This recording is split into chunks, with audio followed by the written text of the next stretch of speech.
خطبہ نمبر 37 آپ علیہ السلام کا ارشاد گرامی جو بمنزلہ خطبہ ہے، اور اس میں نہروان کے واقعے کے بعد آپ علیہ السلام نے اپنے فضائل اور کارناموں کا تذکرہ کیا ہے۔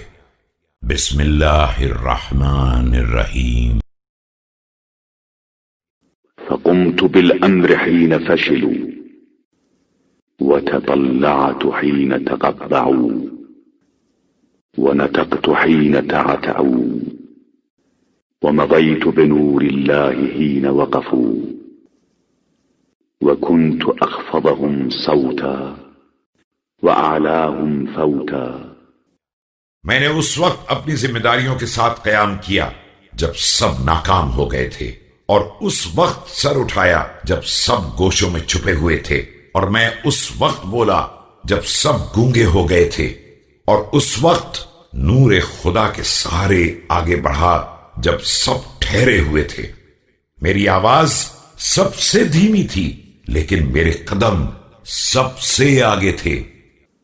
فترت بعنانها واستبددت برهانها كالجبل لا تحركه القواصف ولا تزيله العواصف لم يكن لأحد في مهمز ولا لقائل في مغمز الذليل عندي عزيز حتى آخذ الحق له۔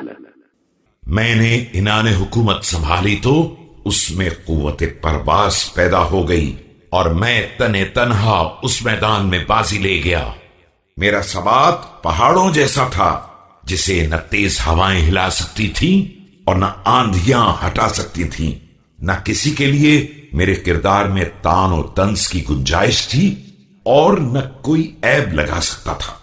یاد رکھو کہ تمہارا ذلیل میری نگاہ میں عزیز ہے، یہاں تک کہ اس کا حق دلوا دوں۔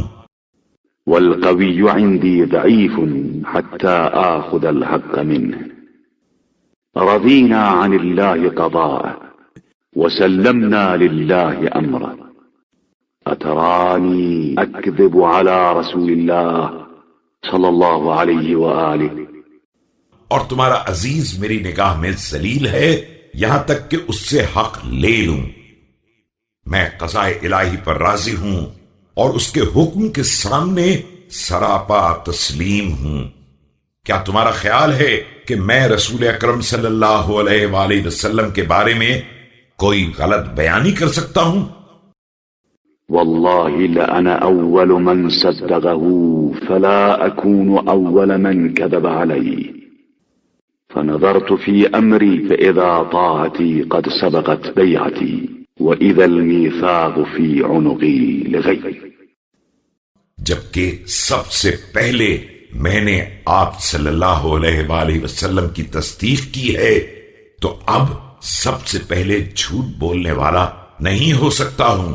میں نے اپنے معاملے میں غور کیا تو میرے لیے اطاعت رسول کا مرحلہ بیعت پر مقدم تھا، اور میری گردن میں حضرت صلی اللہ علیہ وآلہ وسلم کے عہد کا طوق پہلے سے پڑا ہوا تھا۔